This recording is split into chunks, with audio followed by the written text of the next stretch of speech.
আর কি করতেছেন আপনি? আরে কথা বলবো না, চুপ থাকেন। আরে কি হচ্ছে এসব?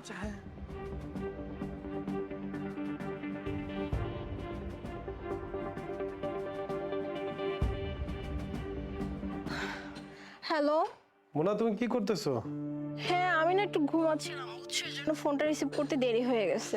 ও আচ্ছা, এই ও টাইমে তুমি ঘুমাচ্ছ? ওই যে আমার মাথা ব্যথা করতেছিল, তো তাই তুমি অফিস থেকে যাওয়ার পরপরই ঘুমিয়ে পড়ছি। কি মিথ্যাবাদী মেয়ে, একদিকে বয়ফ্রেন্ডের সাথে ঘুরতেছে আরেকদিকে হাজবেন্ডের সাথে ভিডিও কলে কথা বলতেছে। হ্যাঁ আপু, আপনি এত কথা বলতেছেন কেন? আপনি চুপ থাকেন একটু 5টা মিনিট। আচ্ছা, এই যে চাদরটা দেখছি, এটা তো বাসায় কখনো দেখি নাই।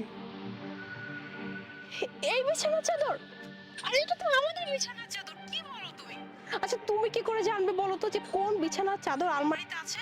আর আমি তো কয়েকদিন পর পরই বিছানার চাদর কিনি, তুমি তো খুব ভালো করে জানি এটা আমাদেরই। হ্যাঁ আচ্ছা ঠিক আছে, তুমি কাজ করো, আমি ঘুমাই, আমার মাথাটা ভীষণ ব্যথা করতেছে। Okay bye, love you. আচ্ছা আচ্ছা, ঠিক আছে, রেস্ট করো। থ্যাংক গড, কি বাচ্চাটা নেই বাঁচলাম আজকে। চলো চলো চলো চলো।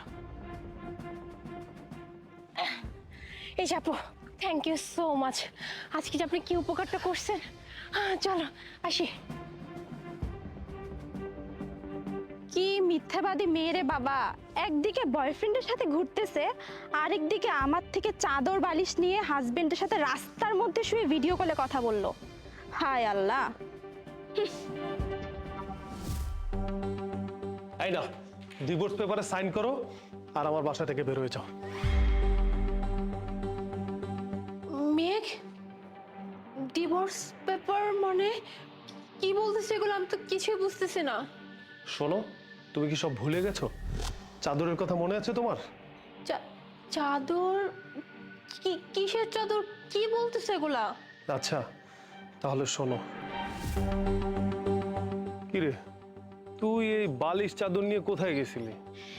এগুলো তো ভাইয়া মার্কেট থেকে কিনে নিয়ে আসলাম। আর বলো না, রাস্তায় না একটা মেয়ের সাথে দেখা হয়েছিল। কি মিথ্যাবাদী মেয়ে, একদিকে বয়ফ্রেন্ডের সাথে ঘুরতেছে আর একদিকে হাজবেন্ডকে ঠকিয়ে আমার বালিশ আর চাদর বিছিয়ে রাস্তার মধ্যে হাজবেন্ডের সাথে ভিডিও কলে কথা বলতেছে। এটা কোনো কথা বলো? কিরে, এই চাদরটা বালিশটা চেনা চেনা লাগতেছে। চেনা চেনা লাগতেছে? কি বলো, এগুলো তো আমি মাত্রই মার্কেট থেকে কিনে নিয়ে আসলাম। আচ্ছা তুই দেখ তো, ওকে চিনিস কিনা? আরে এইটাই তো সেই মিথ্যাবাদী মেয়েটা, কিন্তু ওর ছবি তোমার ফোনে কি করে আসলো? না না, কিছু না, তুই যা বাসায় যা। আচ্ছা, কিন্তু তুমি তুমি এসবের ব্যাপারে কি করে জানলে? কে বললো তোমাকে? আমি কি করে জানলাম? তুমি যার কাছ থেকে চাদরটা নিয়েছো সে আর কেউ না, সে আমারই বোন। আর তুমি কি করে পারলা এটা করতে? তোমার সাথে মাত্র 2 মাসের আমার সম্পর্ক, এর মধ্যে তুমি আমার সাথে চিটিং করা শুরু করে দিয়েছো। আচ্ছা, তোমার যদি আমাকে ভালো না লাগতো তুমি অন্য কাউকে বিয়ে করবে, তাহলে আমাকে কেন বিয়ে করছিলা? মেঘ, আমাকে প্লিজ ভুল বোঝো না। তোমার সাথে আমাকে ফ্যামিলি থেকে জোর করে বিয়ে দিছে। তোমার সাথে বিয়ে করার একদমই ইচ্ছা আমার ছিল না। আর যে ছেলেটার কথা বলছো, ওকে আমি ভালোবাসি। ও আমার বয়ফ্রেন্ড মারুফ। আমি ওকে বিয়ে করতে চেয়েছিলাম, তাই আমি বিয়ে হওয়ার পরও আমি ওর সাথে সম্পর্ক রেখেছি। কিন্তু প্লিজ মেঘ, আমি এখন বলছি আমি সব কিছু বাদ দিব। তুমি এসবের জন্য বিয়েটা ভেঙো না। আমাদের বিয়ে হয়েছে মাত্র 2 মাস হয়েছে। ফ্যামিলি থেকে যদি জানতে পারে অনেক খারাপ হয়েছে। আমার ফ্যামিলি মান সম্মান সব চলে যাবে। প্লিজ তুমি ওকে ডিভোর্স দিও না। আমি সব কিছু ভুলে যাবো, মারুফকে ছেড়ে দিব, আমি কোনো কিছু মনে রাখবো না। শোনো, তুমি আমাকে অনেক ঠকাইছো। আমি তোমারে ভালোবাসছি, তুমি আমারে ভালো না বাসলেও আমি তোমার জন্য কি না করার চেষ্টা করেছি, কিন্তু তারপরও তুমি আমার সাথে চিটিং করেছো। ওই ছেলের সাথে তুমি প্রেম করছো, ভালো কথা, আমার কোনো সমস্যা নাই। তুমি এখন আমার বাসা থেকে বের হয়ে যাও আর ওই ছেলের কাছে যাও।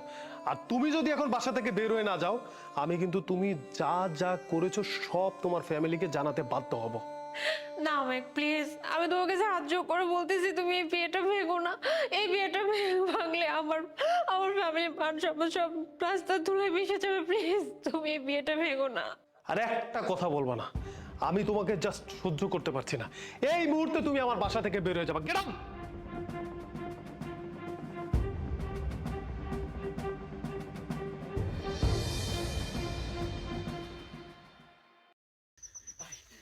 বুঝাল ভাই ওয়েট মারুফ,